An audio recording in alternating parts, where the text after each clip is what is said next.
आज दिनांक 10/8/2026 रोजी सर्वच महापालिकेतील अधिकारी कर्मचारी 100% आज काम बंद आंदोलन करून या ठिकाणी धरणे आंदोलनाला बसलेले आहेत। आमची प्रामुख्याने मागणी आहे शासनाकडे की पगारासाठी जीएसटी अनुदान वाढवून देण्यात यावा। आम्ही आझाद मैदान या ठिकाणी आंदोलनात बसले असता आम्हाला शासनाने का आश्वासित केलं होतं की आम्ही 6 महिन्यात पूर्ण तुमच्या मागण्या ज्या आहेत ते मान्य करून तुमची जीएसटी वाढवून देऊ, परंतु शासनाने आतापर्यंतही त्याच्यावर दुर्लक्ष केलेलं आहे। ती काय कारवाई केली कशी केली ते शासनाला माहिती आहे, आम्ही काय जास्त सांगत नाहीत, पण वारंवार निवेदन देऊन मी आमची निराशा होत आहे। म्हणून नाईलाजाने आम्ही महापालिकेच्या समोर शासनाच्या विरोधात आम्ही आज आंदोलनात बसलो आहोत।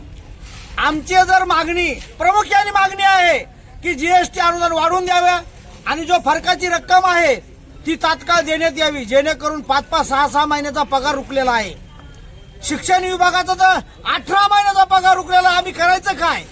कर्मचारी एका महिन्यात आम्ही सेवानिवृत्त झाले तरी त्यांना 1 रुपया मिळत नाही। सेवानिवृत्त कर्मचारी एका महिन्यात आमचे 4 कर्मचारी वारलेत, त्यांच्या मुलाबाळाला खायला नाही। जे लोक रस्त्यावर आहेत, लोक वेट बिगाराचं काम करून मुंबई पुण्याला सफाई कामगार कामं करता जातात आणि पोट भरायला चाललेत, अशी दुर्दशा कर्मचारी झाली। शेतकऱ्यासारखी कर्मचारी आत्महत्या करण्याची वेळ आली म्हणून नाईलाजाने आम्ही काम बंद आंदोलन केलेलं आहे। जोपर्यंत आमची जीएसटी वाढवून भेटत नाही, आमच्या पगाराला जीएसटी वाढवून भेटत नाही, तोपर्यंत आमच्या थकीत रक्कम आम्हाला भेटणार नाही, तोपर्यंत आंदोलन माघार घेतले जाणार नाही। आज मागण्या जर नाही विचार केला, आम्ही वेगळ्या प्रकारचे आंदोलन करणार आहोत। उद्यापासून तीव्र आंदोलन करू आम्ही। त्या आंदोलनामध्ये आम्ही 12 तारखेला शनिवार बाजारमधून कलेक्टर ऑफिसवर मान्य जिल्हाधिकारी कार्यालयावर आम्ही धडक मोर्चा काढणार आहोत। भीक मागो मोर्चा, भीक मागायची वेळ आलेली आणि ते भीक मागून शासनाला देणार आहोत असं आमचं ठरलेलं आहे। वेगवेगळ्या प्रकारचे आमचे आहे, आम्ही शासनाला कळवू आणि तुम्हाला बी कळवू की आज काय आहे उद्या काय। आमचं मुंडन आंदोलन आहे, थाळीमाळू आंदोलन आहे, रस्ता रोको आंदोलन आहे, हलकीनाद आंदोलन आहे।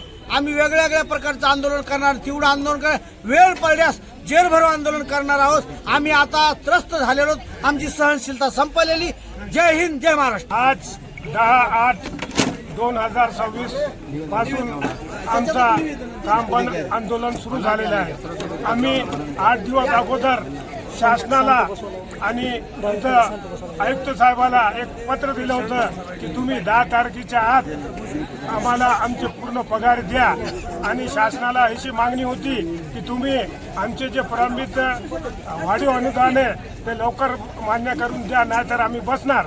त्यांनी आतापर्यंत दिले नाही म्हणून आम्ही नाईलाजानं आज इथं काम बंद आंदोलन चालू केलेलं आहे। जोपर्यंत शासन आमचा वाढीव अनुदान देत नाही तोपर्यंत आमचा काम बंद आंदोलन चालणारच आहे, आणि असंच वेगवेगळे प्रकारचे आमचे आंदोलन चालणार आहे। आणि 12 तारखेला शनिवार बाजारातून जिल्हाधिकारीपर्यंत आमचा एक धडक मोर्चा बी आम्ही काढणार आहोत। आणि जोपर्यंत आमच्या मागण्या पूर्ण होत नाही आणि जोपर्यंत आमचे 5 पगार भेटत नाही तोपर्यंत आमचं आंदोलन असंच चालू राहील। अशी वेळ आलेली आहे, 5 महिन्यापासून पगार नसल्यामुळे आमच्या मुलांची फीस नाही भरल्यामुळे आमचे मुलं घरी बसलेले आहेत, आणि आमच्या घरचे जे आजारी लोक आहेत त्यांना दवाखान्याचे ट्रीटमेंट करण्याकरिता पैसे नाही। असे आमची आता परिस्थिती आहे। शासनाला याचं थोडंसं जाणीव करून लवकरात लवकर मुख्यमंत्री साहेबांनी आमचा वाढीव अनुदान द्यावा ही विनंती। या बंद आंदोलनामध्ये परभणी शहर महानगरपालिकाच्या पूर्ण कर्मचाऱ्यांचा व तसेच स्वच्छता कामगार संघटनेचा पाठिंबा आहे। म्युन्सिपल संघटना त्यांचाही आम्हाला पाठिंबा आहे, आणि आमचे कांबळे साहेब इथे येऊन बसलेले म्युन्सिपल संघटनाचे अध्यक्ष त्यांचं मी स्वागत करतो। आणि